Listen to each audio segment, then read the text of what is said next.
فاشیسم الان بیشتر یه دشنام سیاسی. پارسال توی انتخابات آمریکا اونایی که می‌خواستن مردم از ترامپ بترسونن میگفتن ترامپ فاشیست. Do you think Donald Trump is a fascist? Yes, I do. اینا البته میگفتن مثلا هریس کمونیست. America cannot survive for 4 more years of this bumbling communist lunatic. We cannot let her win this election. تو ایران هم می‌بینیم بعضیا به مخالفیشون میگن فاشیست یا مثلا میگن تفکرات فاشیستی دارن و وقتی اینو میگن یعنی که خیلی از اینا بترسید. بیشتر به عنوان فحش سیاسی استفاده میکنن. برای من همیشه سوال بود که اصلا فاشیسمی که این همه شنیدیم و اینا دقیقاً یعنی چی؟ چون نمیدونستم یعنی چی، واقعا نمیفهمیدم یعنی چی. فاشیستا کیا بودن؟ فاشیست واقعی کی بوده؟ اصلا چقدر گسترده بوده؟ حرکت سیاسی بوده؟ ایدئولوژی بوده؟ از کجا اومده؟ تو ایران مثلا بوده؟ اثری داشته نداشته؟ سرنخ این کنجکاوی رو گرفتیم. حالا این چیزایی رو که فهمیدیم اینجا می‌خوایم تعریف کنیم، منتها خیلی برداشته سادهش رو توی تئوری و علوم سیاسی و علوم اجتماعی و ایناش هم نمیخوایم بریم، میخوایم تو بستر تاریخی بفهمیمش.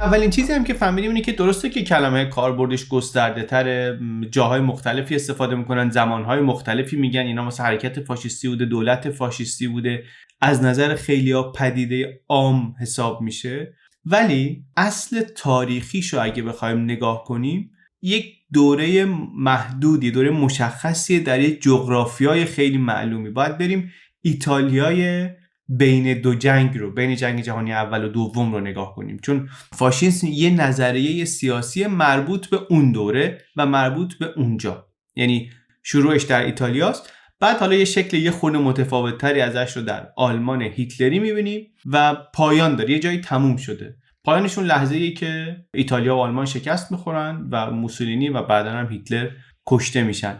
مخصوصا این تصویر از موسولینی کسی که فاشیسم رو معرفی کرد به دنیا، نماد شکست فاشیسم هم شد. این تصویرش نماد شکست و پایان فاشیسمه. حالا ولی خب بحث دیگه، مثلا آیا فاشیسم واقعا از صحنه روزگار محو شد؟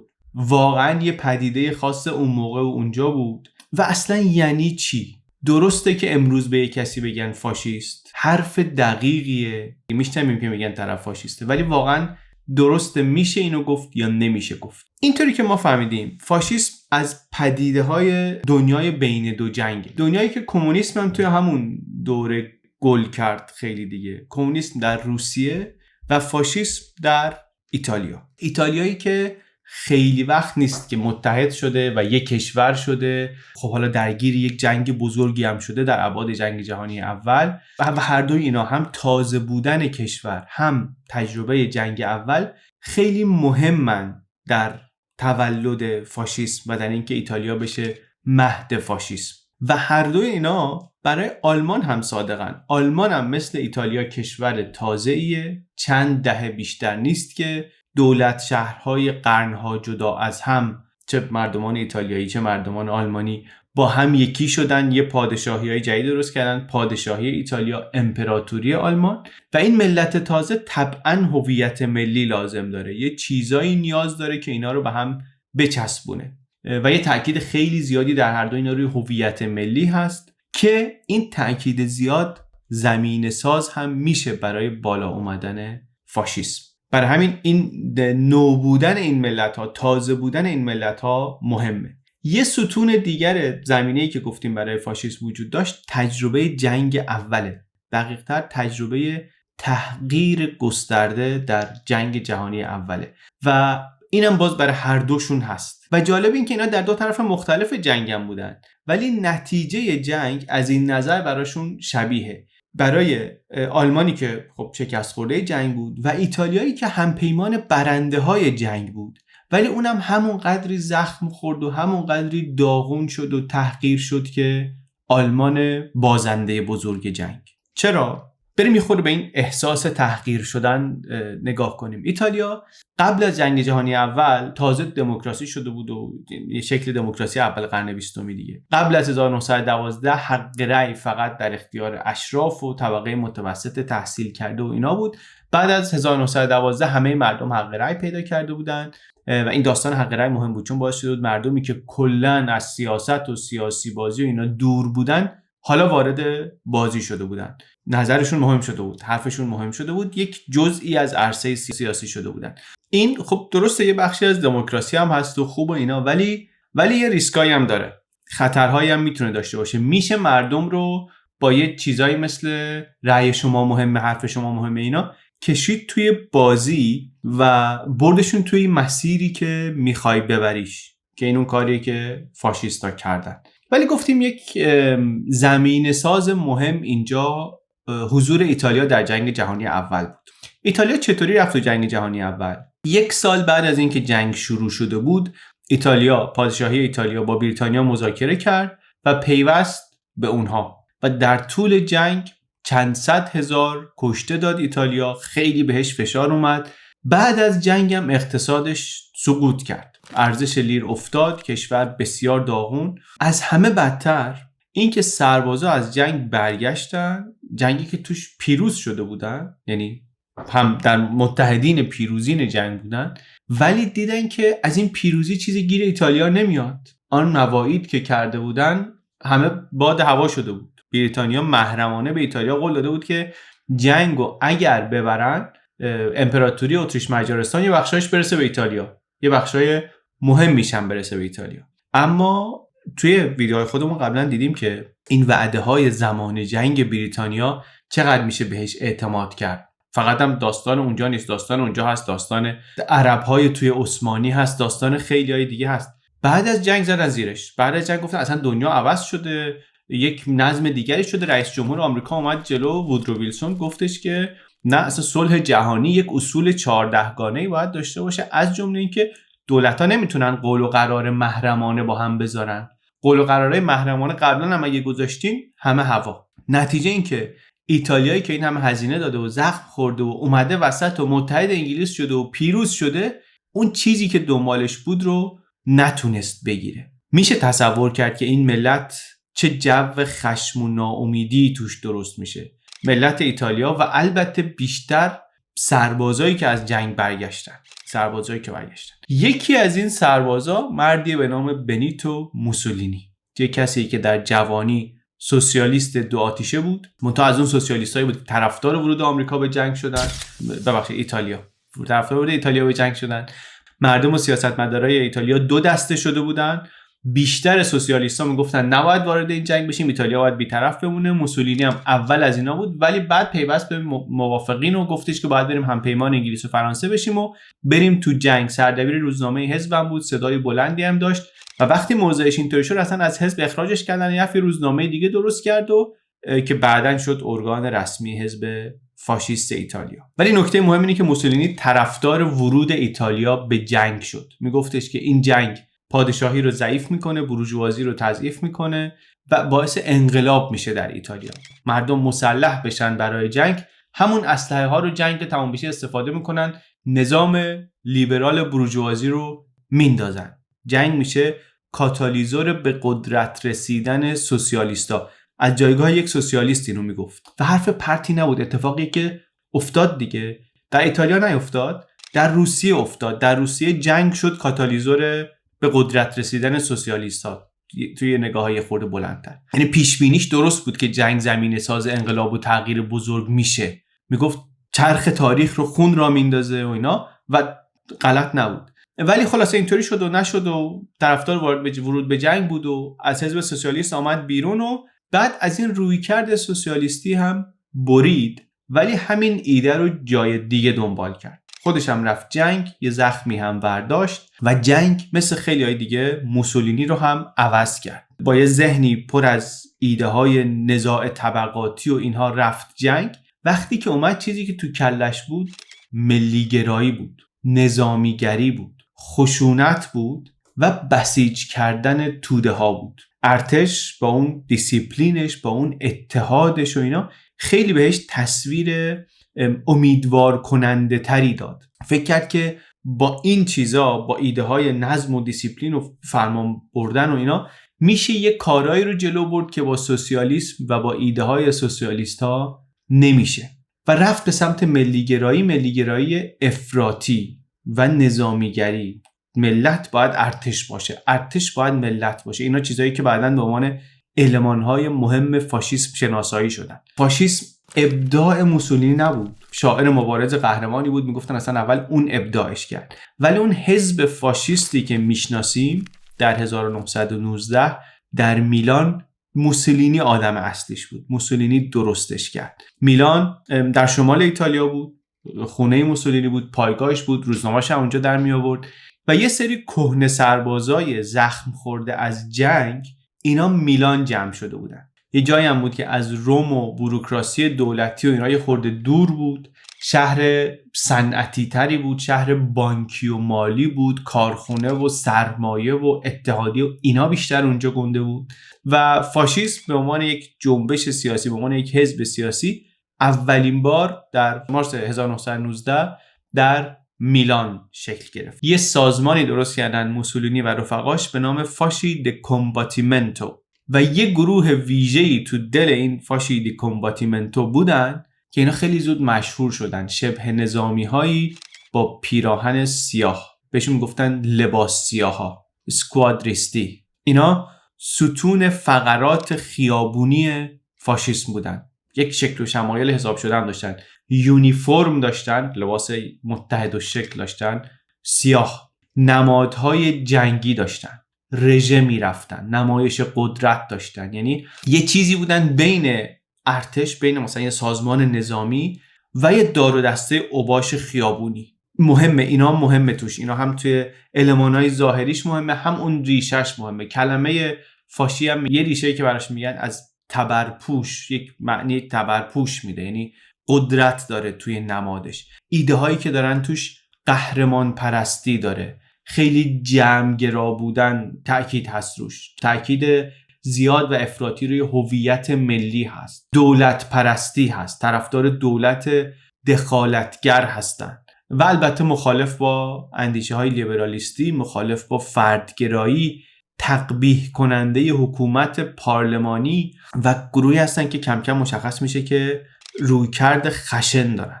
در تقابل هایی هم که دارن رویکردشون خشنه. سوسیالیستا رو میزنن، کتک میزنن، میرن تو خیابون درگیر میشن. مثلا کارشون از اول سرکوب، درگیری، وحشت آفرینی، میافتن به جون اتحادیه‌های کارگری. هر جا اعتصابی هست، روزنامه منتقدی منتشر میشه، اینا سرکله‌شون پیدا میشه، کتک کاری کنن و دفتر آتیش بزنن و دستگاه چاپ بشکنن و حتی کارهای چرک میکنن. میرن به مخالفین مثلا روغن کرچک میدن، بعد اینا بیچاره وسط خیابون خودشون رو کثیف میکنن، اینا با خنده و تمسخر میبرن میگردوننشون برای تحقیر. خیابون رو میگیرن دستشون با یه حرکت‌های اینطوری مابگونه. این لباسیاها خیابون‌ها رو میگیرن دستشون. کم کم از یه سری دار و دسته اوباش تبدیل میشن به یک نیروی ملی که دیگه حالا دیگه تو هر شهری، تو هر دهی واحد خودشونو دارن. میزنن، ترس درست میکنن، وحشت آفرینی میکنن، آتیش میزنن و کم کم همه اینا زیر پرچم آدمی به نام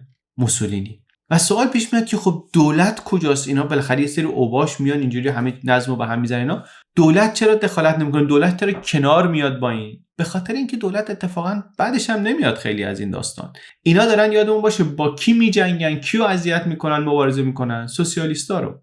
کی 1919 1920 1917 در روسیه انقلاب بولشویکی انجام شده، کابوس سرخ اروپا رو گرفته. یعنی این که میگیم اعتصاب‌ها و شورش‌های کارگری رو سرکوب میکنن، از این اعتصاب‌ها و شورش‌های کارگری زیاده و پادشاهی ایتالیا از اینا میترسه و وقتی که فاشیستا میان اون کمونیستا رو، اون سوسیالیستایی رو که دولت ازشون میترسه، دولت لیبرال ازش میترسه، میزنن، سرکوب میکنن، دولت بعدش نمیاد خیلی روش میکنه اونور، خودشو میزنه به اون راه. یه جور همپیمانی ناگفته بین اینا درست میشه.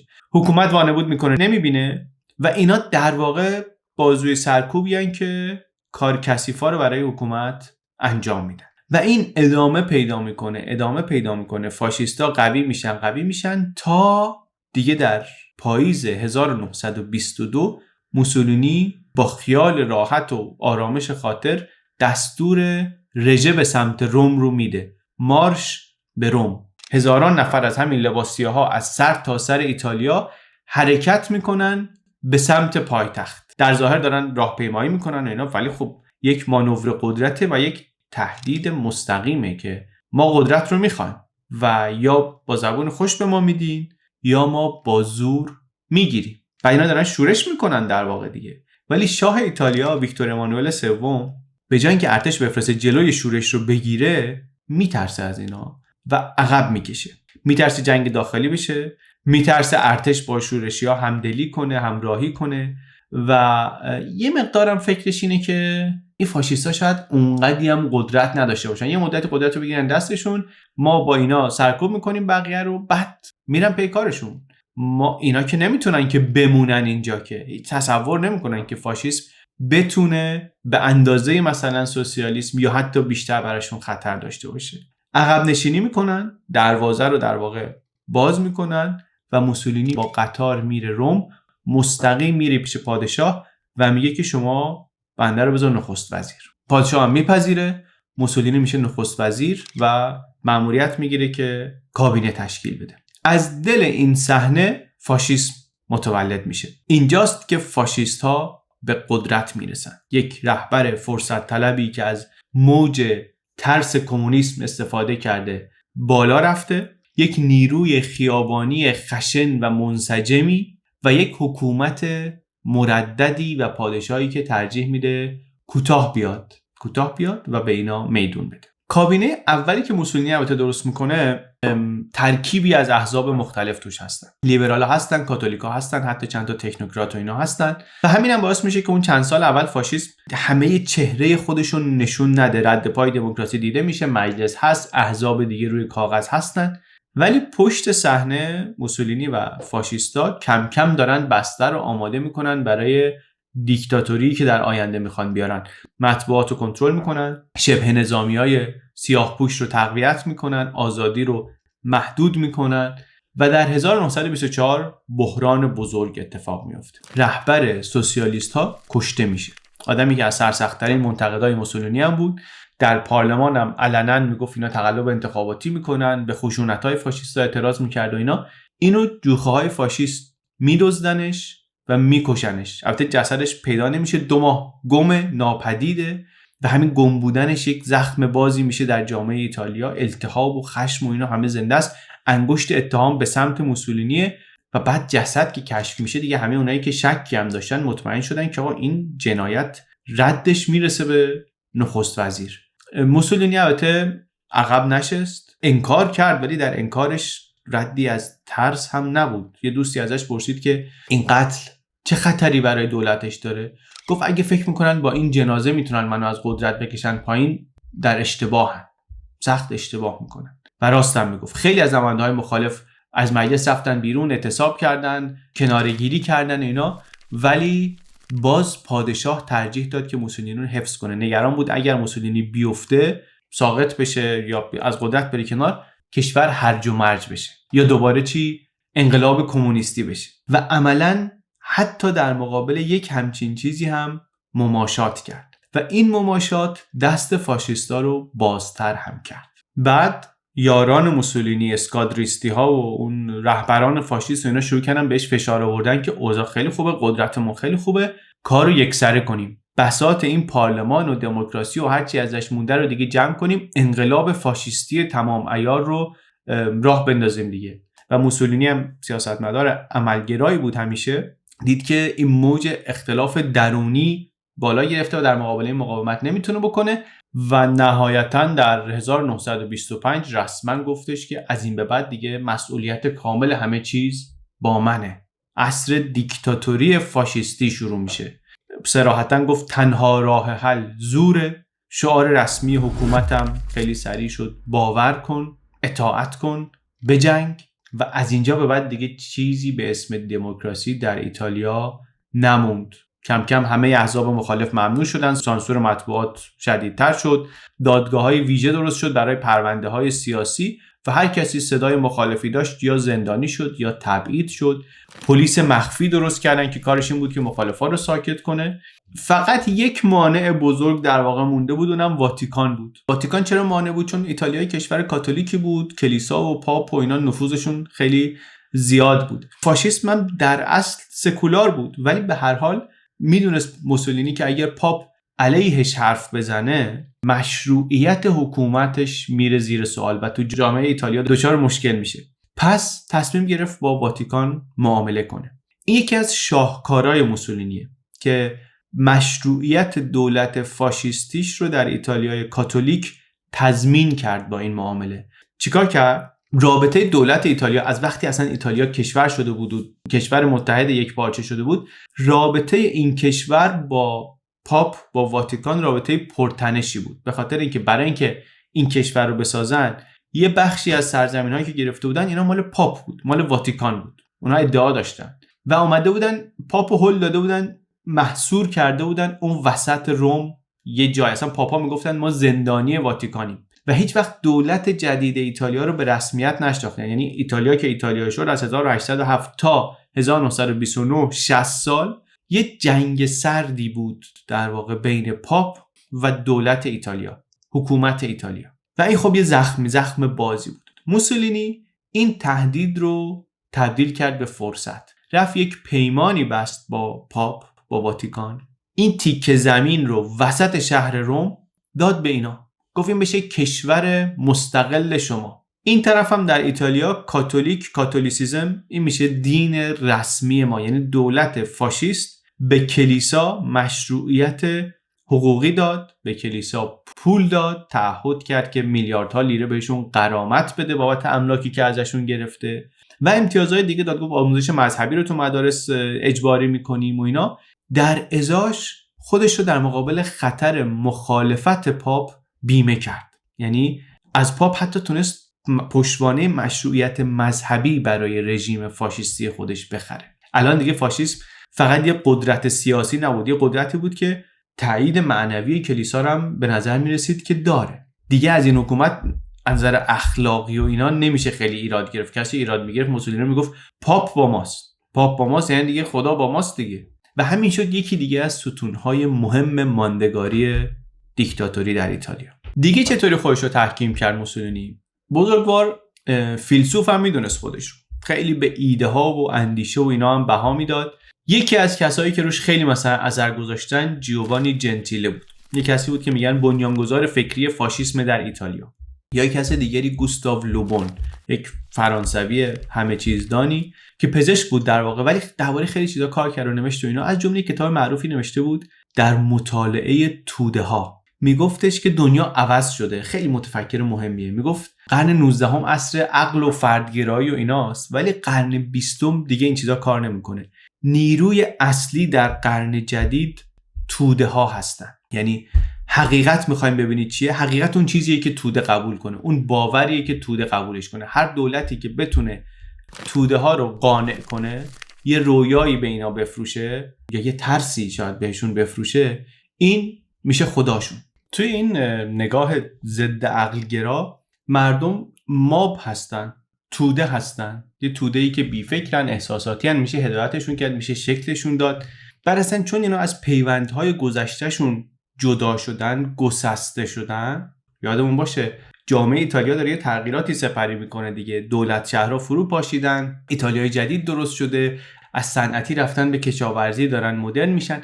همه اینا یعنی مردم از پیوندهای قبلی جدا شدن، نیاز دارن به یه پیوند جمعی تازه. تو این جامعه فرد تنهایی ارزشی نداره، ارزشش اونقدریه که بتونه به جمع خدمت کنه. فاشیسم هم میبینیم به جمع تاکید میکنه در مقابل فرد. یه امید تازه، یه هویت جدیدی میده به مردم. به خاطر اینکه حرفا موسیقی بود به گوش موسولینی، سرلوحه خیلی از ایده ها و تصمیماش و اینا همین بود. و بعد با تکیه بر این ایده ها روی اون زمینه‌ای که گفتیم ایجاد شده بود، بعد از اینکه دیکتاتور ملی شد، شروع کرد به نگاه کردن اون طرف مرزها. یعنی دیگه حالا نگاهش از دیکتاتور ملی فراتر رفت سمت اینکه امپراتوری فاشیستی بسازیم.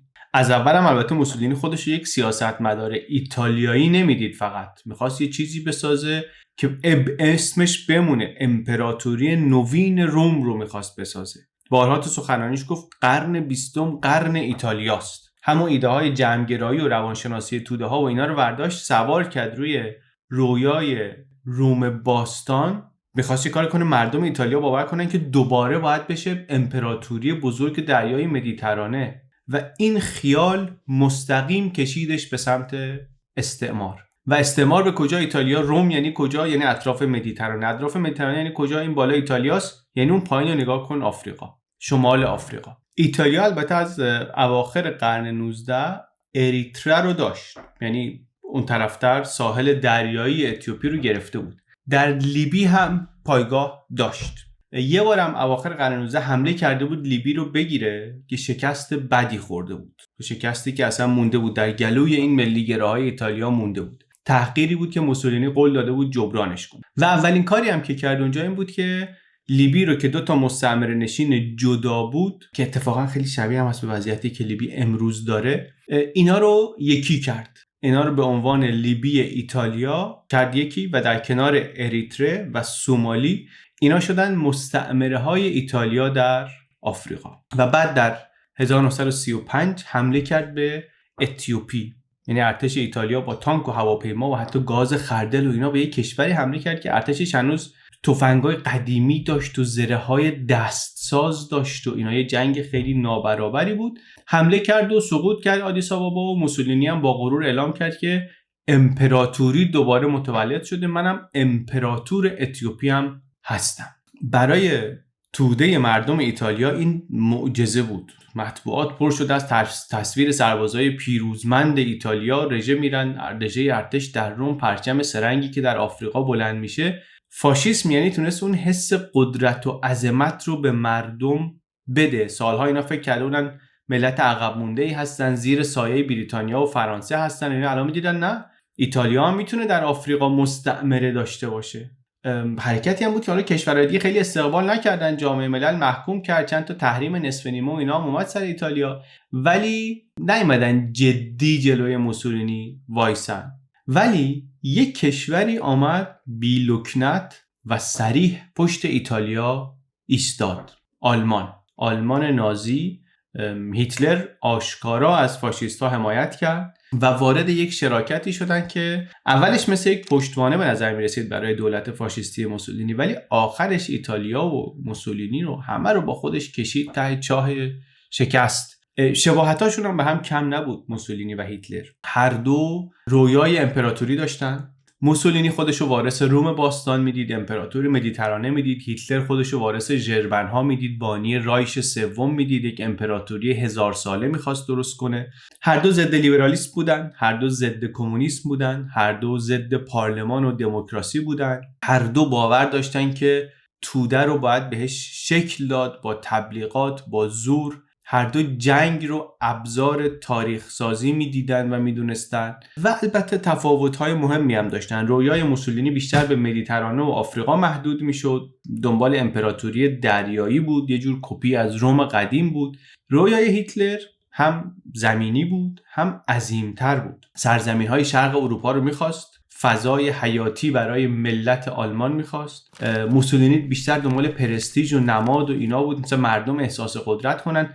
هیتلر یک جنگ تمام عیار می‌خواست که نقشه اروپا رو واقعاً دوباره بکشه. ولی خب اون شباهت‌های مهمی بود. وقتی که موسولینی اتیوپی رو رفته بود گرفته بود، دنبال افتخار و تشویق و اینا بود، هیتلر آمد از این ایتالیای منزوی شده حمایت کرد. یعنی دوستی آلمان حکم یک نجاتگر داشت براش. اتحاد روم و برلین 1936 اعلام شد و موسولینی فکر می‌کرد داره وزن ایتالیا رو در سطح جهانی میبره بالا، هرچند الان که ما میبینیم در واقع داشت سرنوشت کشورش رو گره میزد به سرنوشت هیتلر. از اینجا به بعد هرچی هیتلر جسورتر شد، موسولینی هم بیشتر دنبالش کشیده شد، از مداخله در جنگ داخلی اسپانیا تا دیگه ورود به جنگ جهانی دوم. این رویای امپراتوری نوین روم همونطوری که شروعش خیلی با هیاهو و اینا بود، پایانش هم با ویرانی و سقوط و اینها بود. حالا که صحبت آلمان و هیتلر شد، یک کوچولو نگاه کنیم ببینیم که هیتلر چطوری به این نقطه رسیده، به این نقطه‌ای که حالا هیتلر و موسولینی به هم رسیدن، وصل شدن. موسولینی رو گفتیم که محصول ایتالیای بعد از جنگ جهانی اول بود، هیتلر هم همینه. دوباره البته بگم ما داریم آلمان رو یه خورده تو داستان فاشیسم میگیم، ولی خیلی‌ها میگن این کار درست نیست. میگن فاشیسم کلن یک پدیده ایتالیایی که با موسولینی آمد، با موسولینی هم رفت. خارج از اون زمان و خارج از ایتالیا فاشیست وجود نداشته، فاشیسم هم وجود نداشته، نمیتونه داشته باشه. ولی آلمان هیتلری رو واقعا شباهتاش و اشتراکاتش بیشتر از اونی که بشه نادیدش گرفت و به نظرم ناقص میشه اگر که درباره فاشیسم که صحبت میکنیم درباره آلمان هیتلری صحبت نکنیم. و گفتم که اینم یه اشتراکی داره با اون، اینم تو جنگ جهانی اول ریشه داره. وقتی جنگ جهانی اول تموم میشه 1918 قیصر آلمان کنارگیری میکنه، یک انقلابی میشه، حکومت آلمان از پادشاهی تبدیل میشه به جمهوری وایمار. آلمان تو تیم بازنده های جنگ، دیگه بازنده بزرگ جنگ، معاهده ورسای رو میپذیره، مسئولیت جنگ رو قبول میکنه، خاک میده، غرامت میده، اقتصادش میفته، تورم افسار گسیخته در آلمان میاد و صحنه‌های خیلی عجیبی داریم از جمهوری وایمار. بحران اقتصادی حداقل، مردم با فرغون پول پر میکردن میرفتن نونوایی مثلا 2 تا دونه نون بخرن، اسکناس میریختن تو بخاری بسوزونن به خاطر اینکه ارزشش از چوب کمتر شده. خیلی چیز عجیبیه. یک نونی که ژانویه 1923 میگن 163 مارک بود، نوامبرش شده بود 75 میلیارد مارک. یه فاجعه بزرگه که اینو باید جدا درباره‌اش صحبت کنیم که بفهمیم چه به سر جامعه آلمان آورد. نارضایتی عمومی، خشم واقعا زیاد. و توی این فضای نارضایتی و خشم و ناامیدی و تحقیر و اینا یه ایده‌ای در آلمان آمد بالا که بعداً دیدیم خیلی خطرناک شد. ایده این که ما آلمان‌ها در جنگ شکست نخوردیم. ما آلمانی‌ها در واقع در جنگ شکست نخوردیم. اصلا نژاد برتر آلمانی که شکست نمیخوره، که ما شکست نخوردیم. اگر آلمان باخت به خاطر خنجری بود که از پشت به ما زدن. ما از داخل به همون خیانت شد. کی خیانت کرد؟ سوسیالیستا خیانت کردن. کی خیانت کرد؟ یهودیا خیانت کردن. ما بازنده نبودیم. بعد از جنگ پارلمان آلمان جلسه تحقیق و تفحص و اینا برگزار کرد. از یه ژنرال آلمانی هیدنبورگ پرسیدن که ما چرا در جنگ شکست خوردیم؟ جوابش تاریخ آینده آلمان رو تغییر داد. گفت ما شکست نخوردیم. ما در جبهه شکست نخوردیم، از پشت خنجر خوردیم. اینایی که رفتن ورسای هر چی جلوشون گذاشتن پذیرفتن، اینا این خفت رو پذیرفتن. اینا خائنن. طرفدارای این نظریه خنجر از پشت شدن یک گروه بزرگ و مهمی از مخالفین دولت آلمان، دولت جمهوری وایمار.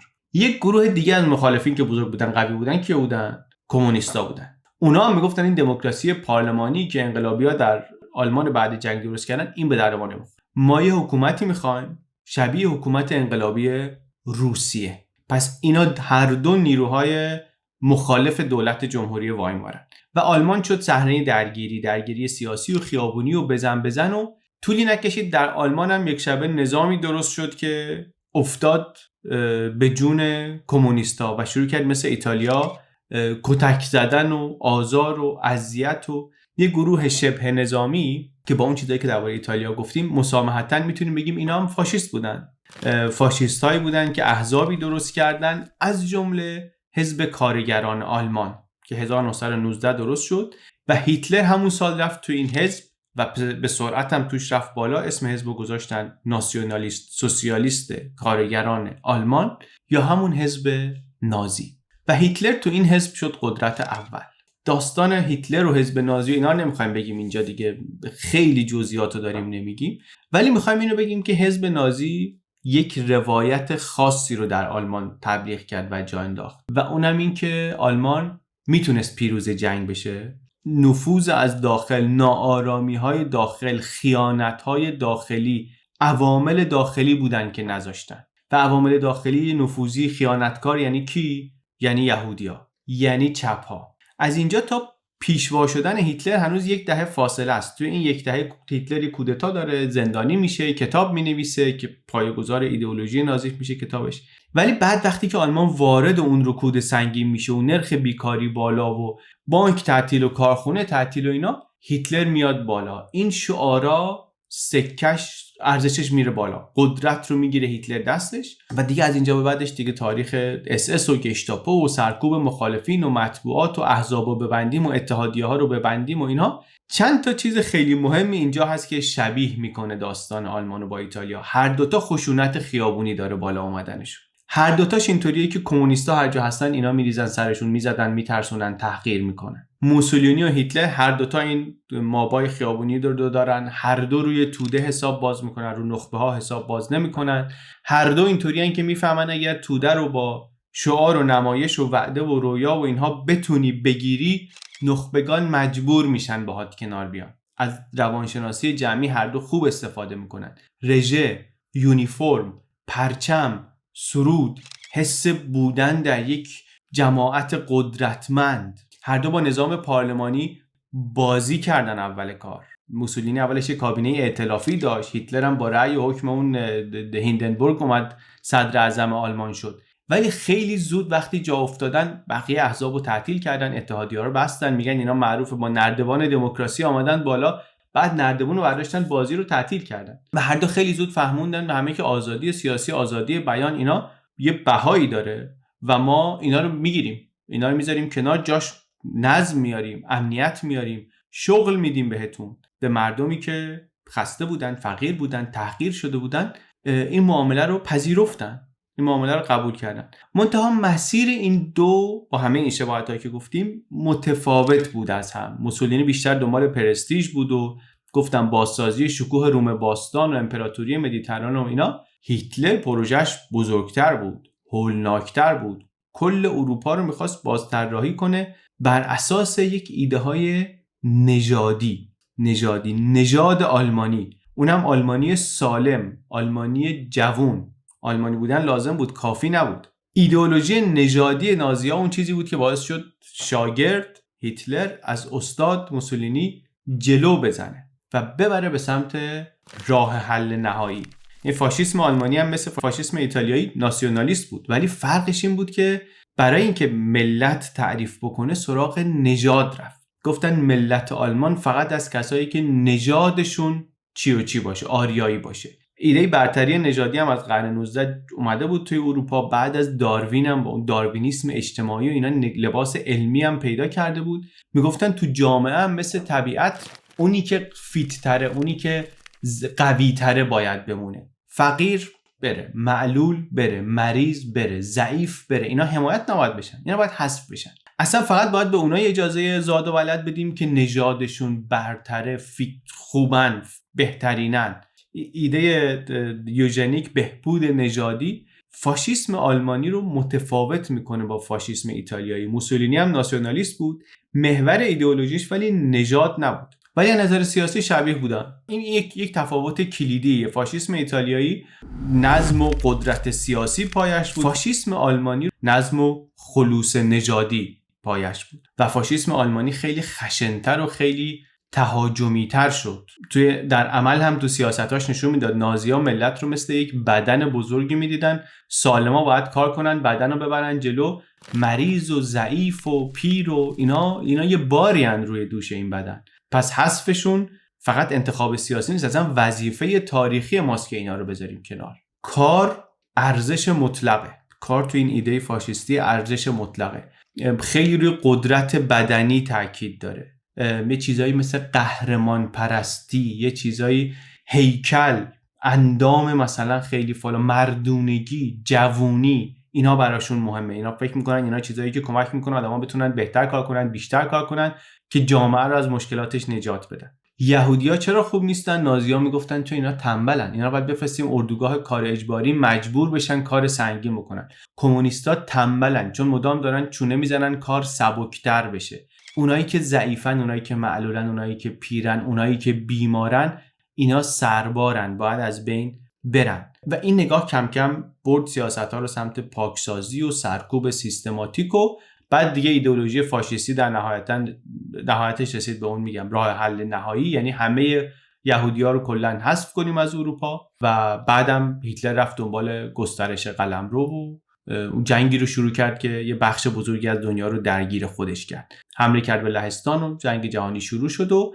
بعدم از مرزهای اروپا گذشت و قاره ها درگیر شدن و میلیون ها نفر کشته شدن و اصلا نظم جهانی رو زیر و رو کرد. ایتالیا محتاط بود اولش. موسولینی آماده یک جنگ اینطوری نبود، ولی وقتی دید هیتلر پیروزی‌های برق‌آسا داره، تو پاریس پرچم آلمان بالا رفته مثلا، تون داره میگیره، تصمیم گرفت خودشو برسونه سریع به این قطار بدون اینکه آماده باشه. واقعا ایتالیا 1940 پیوست به جنگ و چون آماده نبود، این پیوستنش بیشتر از این که کمکی برای آلمان بشه، باری روی دوش ارتش آلمان شد. حالا باید آلمانا می اومدن اون کاری رو که ایتالیا شروع کرده بود در آفریقا تمومش میکردن، چون ایتالیا نتونست تمومش کنه. و بعد داستان جنگو میدونیم. از 1943 ورق برگشت، متفقین از جنوب اومدن به خاک ایتالیا رسیدن، موسولینی رو انداختن، یه بار دستگیر شد، آلمانا کمک کردن آزاد شد، یک حکومت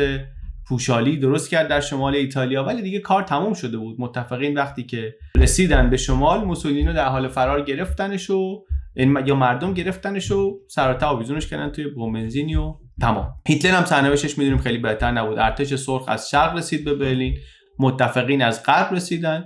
هیتلر هم آخرین روزاشو در یک پناهگاه زیرزمینی بود. وقتی دید همه چی تمام شده، کار خودش رو تمام کرد. یعنی پایانشون هم موازی بود. 1945 هر دو دولت فاشیستی سقوط کردن. خیلی مروری خلاصه‌ای گفتیم داستانشون رو، ولی به نظرم از همین مرور سرسری و سطحی میتونیم یه سری چیزهایی رو فهرست کنیم، بگیم اینا به نظر میاد شاخصهای مهم فاشیسم بودن. 7 تا نکته، 7 تا ویژگی که توی این حکومت‌های فاشیستی مشترک بودن. مثل چی؟ مثل جمع‌گرایی. مثل اینکه گفتیم فاشیسم با جمع کار داره. تو جامعه‌ای که فرد محور کارش پیش نمیره، توده‌گراست در واقع، چون یه جور خاصی از جمع رو لازم داره. اصلا مردم به شکل یک توده بیشکل، به صورت یک توده بیشکل اینطوری باید ببینی که بتونه شکلشون بده. بر همین با فردگرایی مشکل دارن. با آدما بخوان با خودشون هر کسی فکری داشته باشه، ایده داشته باشه، زیر بار حرف و خواسته نره، اینا نمیشه. اصلا یه توضیح درباره ریشه فاشیسم اینه که اسمش از کلمه فاشیو میاد، یعنی یه دسته چوب. میگن همون قصه هست که همه گفتن از ابوریحان بیرونی تا ایکیوسان همه تعریفش میکردن که یه تیکه چوب راحت میشه شکست، ولی چند تا یه دسته چوب که باشه با هم که باشیم نمیشه شکست و اینا بچسبیم با هم قوی تریم. اینم میگن از اونجا ممکنه بیاد، ریشش از اونجا ممکنه بیاد. یک توده‌ای میخوای، یه جمعی میخوای که اینا بیچون و چرا هم حرفو قبول کنن و انجام بدن. در ادبیات تخصصی میگن توده‌گرا هستن اینا. و در نتیجه خب معلومه با دموکراسی هم میونه خوبی ندارن. فاشیست‌ها از دشمنای دموکراسی بودن و اینم در تاریخ واضحه. چیز دیگری که میشه دید شوونیسمه. شوونیسم یا ملیگرایی افراطی، میهن شیفتگی نوشته بود فکر کنم ویکی‌پدیا. اون جمعی که فاشیستا خیلی دوست دارن از ملت بسازن، از مردم بسازن، مبتنی بر ملیگرایی، بر ناسیونالیسم. دوست دارن مردم خودشونو فقط و فقط جزء یک جمع به حساب بیارن و اون ملته. وقتی بگن کی هستی، نگه من عضو فلان خانواده‌ام یا فلان شرکتم یا فلان شغلو دارم، این در این جمع دوستی هستم. نه، من هویتم این هویت، من ایتالیاییم، من آلمانیم. این خب به این معنی نیست که هر کسی که ملی گراست فاشیسته. البته که اینطور نیست، قطعا اینطوری نیست. ولی فاشیسم از این ایده استفاده کرده برای اینکه بتونن بگن ما ملتی که داریم ازش حرف میزنیم کی هست. یه جوری باید مرز تعیین کنن دیگه. باید مرز تعیین کنن که کیا تو این ملت نیستن. فاشیستای آلمانی گفتن آلمانی اصیل یعنی این نژاد، و بعد این نژاد ما، این ملت ما ملت برتره، ما خوبیم بقیه بدن. این هم یه چیزیه که توی فاشیسم یه المانیه که توش میبینیم. این دیگری ستیزی، این سومیشه. کلن یکی از جذابیتاش اینه که دنیای پیچیده رو ساده میکنه دیگه. مردم در دنیا دو دستن، اونها و ما خوبا، اونا بدا، ما که دوستیم، اونا که دشمنن، ما که برتریم، اونا که پسترن، ما که باید بالا بشینیم، ما که قربانی بودیم. در طول تاریخ به ما خوبا ظلم شده، نمیذارن ما به اون شکوهمون، به اون عظمتی که حقمونه برسیم. کی نمیذاره؟ اونایی که از ما پستر بودن ولی به ناروا بالا نشین شدن.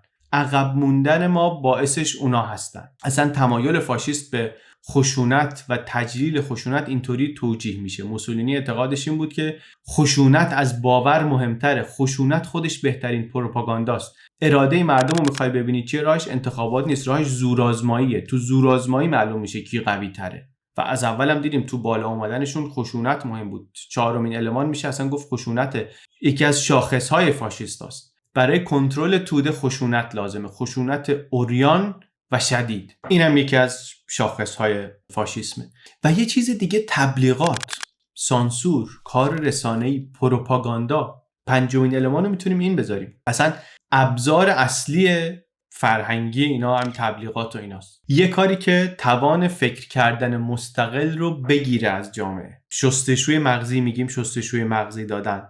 توضیح یه خورده دقیق‌ترش اینه که انقدر ذهن رو با تبلیغات و اینا پر میکنن، با شعار پر میکنن که دیگه جایی برای فکر کردن باقی نمونه. یکی از ابزارهای مهم فاشیسم همینه، تبلیغات و پروپاگاندا. از همه توان رسانه‌ای کشور استفاده میکنن که پروپاگاندای خودشون رو به گوش مردم برسونن و جا بندازن و نمیذارن که هیچ چیز دیگری به گوش مردم برسه. یعنی سانسور یه ابزار خیلی مهمیه. سانسور شدید که چیزی از زیر دستش در نره، یک کلمه خلاف نظر و میلش شنیده نشه، گفته نشه. سانسور رسانه، سانسور کتاب، نشر، روزنامه، سانسور کلمه به کلمه، حرفایی که از دهن آدما میاد بیرون، سانسور ذهن آدم‌ها، سانسور فکرشون با ابزار خشونت اعمال میشه. با ابزار خشونت مواظبت میکنن که اون توده اون طوری شکل بگیره، اون طوری عمل بکنه که حاکم فاشیستش میخواد. اینم شاخص پنجم. و نمادگرایی، شاخص ششم نمادگرایی. یه چیزیه که توی فاشیستا مشترکه، نمادگرایی زیاد. فاشیسم خیلی شبیه دین عمل میکنه. از این نظر کلی آیین و مناسک و نماد میسازه از علائم خودش، از سلام‌های خاصی، مثلا حرکت‌های بدنی خیلی مشخص تا پرچم تا رژه. این هم یه چیزی که معمولا برای فاشیستا مهم بوده. گفتم صفت‌های مردانگی نه به معنی مثلا فتوت و جوانمردی و اینا، نه، مرد، مسکولینیتی، جوونی. چون فاشیست با جنگ پیوند داره، مرد بودن و جوون بودن و اینا براش خیلی عناصر مهمی هستند. رهبرای ارشدشون اغلب جوان بودن. یه ترانه جوانی درست کردن تو ایتالیا، فاشیسم اون رو گرفت، بر اساسش یه سرود رسمی درست کرد، نغمه محبوب سیاسی اینا بود.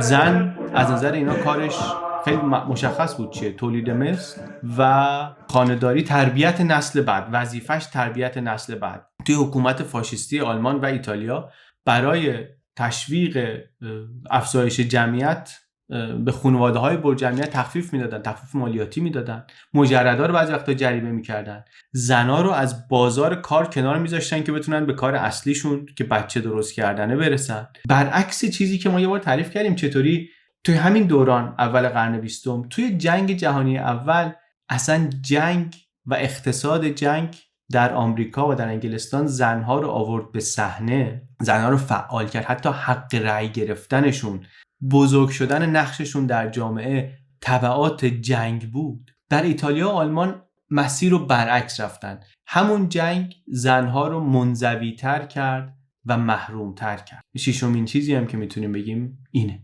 و هفتمی اسطوره سازی یکی از تکیه‌گاه‌های فاشیسمه که اینم باز شبیهش میکنه به دین. تأکید بر قهرمان سازی، اسطوره پرستی و استفاده از اینا برای اینکه مردم رو همراه کنن. موسولینی در این زمینه از یک مارکسیستی تأثیر گرفت. یک اسطوره باشکوه ایشون نوشته بود، یک اسطوره‌ای انقدر قوی که مردم از این زندگی روزمره خارج بشن، به تکلیفی فراتر از این زندگی عمل بکنن. رژیم‌های فاشیستی رهبرانشون شخصیت‌های بزرگ و قابل ستایش و دوست داشتنی و اینا میشن. یه فرهنگ پرستش شخصیتی که با همون رسانه‌های جمعی و تبلیغات دولتی و اینا تقویتش هم میکنن.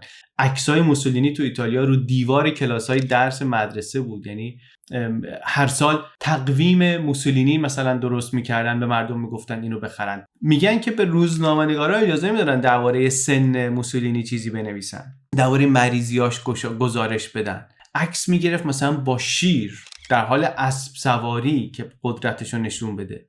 اسم خودشو گذاشته بود پیشوا دوچه. حتی اینکه از چند تا سوء قصد جان به در برد، اینو پاپ گفتش که این دخالت الهی بوده، یه حاله رازآلودگی و اینا هم براش درست شد. اسطوره با شکوه و عظمت و مردم بهش افتخار کنن و گذشته طلایی و اینا همه مهم بود. ریز ریز اینا مهم بود در این کلیتی که ساخته شد. و از این نظر این اسطوره گرایی و اسطوره پرستی و اینا هم میشه به عنوان یکی از المان‌های مهم فاشیسم دید. این المانا رو وقتی ببینیم جدا جدا، این 7 المان و این داستانا رو میبینیم که آره فاشیسم یه خورده باید بهش دقیق‌تر نگاه کرد. درسته که خیلی‌ها میگن این یه پدیده مال اون دوره خاص و مال اون جغرافیا و بعد از جنگ جهانی هم تموم شد، ولی ممکنه که هنوز مهم باشه. واقعا اسمش شنیده میشه، میگم خیلی به عنوان دشنام سیاسی استفاده میشه و خیلی از اینایی که استفادهش میکنن فاشیست از دهنشون هم نمیفته. بعیده بتونن دقیق توضیح بدن که فاشیست چیه، چطوری کار میکنه، ایدهش چیه، ایدهش چی نیست. کار ما که اصلا نیست تعریف کردنش. تو این ویدیو هم تلاشمون این نبود که فاشیسم رو تعریف بکنیم. برای متخصصین هم تعریف کردنش کار ساده ای نیست، ولی میخواستیم یه خورده از این بیسوادی خودمون رو در بیاریم، یه مقداری مطلع‌تر باشیم بهش و بفهمیم که آره فاشیسم در دنیای بین دو جنگ جهانی ظهور کرد، ولی این به این معنی نیست که در هیچ زمان و مکان دیگری خبری از این المان‌ها نمیشه. ما المان‌هاشو دیدیم دیگه. ممکن نیست که سیاستمدارای کشورها رویکردهای فاشیستی داشته باشن. ممکن نیست فاشیسم به یک شکلی برگرده. نگاه‌ها اینجا خیلی متفاوته. خیلی‌ها میگن که نه، فاشیسم واقعا یک پدیده عامیه. متفکرین چپ معمولا رو این تاکید میکنن که فاشیسم دوباره میتونه برگرده چون ریشه‌هاش توی شرایط اجتماعی و روانیه که هر وقتی میتونن تکرار بشن. حس تحقیر رو، رواج احساس قربانی بودن رو، فشار شدید اقتصادی و اجتماعی رو، اینا رو وقتی میبینیم شاخکامون حساس میشه که ممکنه این زمینه بروز فاشیسم باشه. یه چیز دیگری که چپا روش خیلی تاکید دارن این که فاشیسم مال جامعه سرمایه‌داریه. فاشیسم از دل بحران‌های جامعه سرمایه‌داری سربلند میکنه. یعنی وقتی از مشکلات سرمایه‌داری صحبت میکنن میگن از اون بحران‌ها یکی از چیزایی که میتونه در بیاد فاشیسم. جامعه‌ای که در شرایط سخت قرار میگیره اگه ابزاری بهش داده بشه که یک دیرگری مقصری پیدا بکنه، اون وقت اون فضایی درست میشه که اوایل قرن 20 دیدیم، در ایتالیا دیدیم، در آلمان دیدیم. یه وقتی مرزبندی رو با نژاد انجام میدادن، امروز ممکنه با چیزهای دیگه، با ناسیونالیسم افراطی، با دشمنسازی از مهاجرا، با چیزهای شبیه این بتونن جلو ببرن. مشکل هم که کم نیست، از جنگ و کمبود و بحرانهای زیست محیطی و همین فشارها میتونه یه کاری کنه که جامعه دوباره اون توضیحهای ساده و خیلی خطرناک براش جذاب بشه و زمینه آماده بشه برای موجهای تازه‌ای از ایده‌های فاشیستی. شبیه این هشدار رو ولی از یه زاویه دیگه متفکرین راست هم میدن. خیلی ها مثل ارنست نولته اینا میگن فاشیسم بیش از هر چیز اصلا واکنشی بود به تندروی‌های ایدئولوژی کمونیستی. بولشویستا تندروی کردن که جامعه واکنشی که بهش نشون داد فاشیستی بود. ریشه وقوعش رو در واقع واکنشی میبینن و وقتی شما ریشه‌ش رو واکنشی ببینی، هشداری هم که برای امروز ازش در میاری متفاوته. میگن باید مواظب رادیکال‌های چپ باشیم چون تندروی‌های اینا میتونه دوباره بستری بشه برای ظهور فاشیسم. پس هشدار از دو طرف میاد ولی از دو زاویه متفاوته که میگه مواظب شوونیسم، ملیگرایی افراطی، پوپولیسم اینا باشیم. یکی میگه نه، مواظب ایدئولوژی‌های رادیکال چپ باشیم. ولی هر دو روی یه نکته انگشت میذارن که دموکراسی وقتی جامعه در بحران باشه آسیب پذیره و اونجا جاییه که سایه فاشیسم هست و دوباره میتونه برگرده. برای ما شروع این کنجکاوی از اینجا بود که اینکه فاشیست اینطوری فحش شده این اصلا یعنی چی؟ ریشش چیه؟ اغلب آدما دقیق معنیشو نمیدونن چیه، ما هم دقیقاً معنیشو نمیدونیم چیه. از تحقیقاتی هم که کردیم خیلی نفهمیدیم که مثلا یه تعریف تمیز مورد قبول همه داره. فهمیدیم مثلا بین دانشگاهی‌ها و متفکرین و اینا هم اختلاف هست، موضوع پیچیده‌ای هم هست، خیلی هم حرف دربارش هست و اینا که اصلا حرفاش خیلی وقتا نقطه مقابل هم هستن. ولی ما می‌خواستیم بریم یه خورده تاریخ رو نگاه کنیم، حرفای مشترک رو در بیاریم، زمینه تاریخیش رو ببینیم. دانشجوی علوم سیاسی هم نیستیم، تاریخش برامون جالبه، داستان شکلگیری و دوران رونقش و اینا رو دیدیم. به عنوان آدم علاقه‌مند تاریخ، اگر شما متخصصین، اگر اشتباهی در این ویدیو دیدید یا در هر ویدیوی دیگری، کامنت بذارین، ما هم میخونیم و یاد میگیریم و سعی میکنیم که بهتر بشیم. دم شما گرم.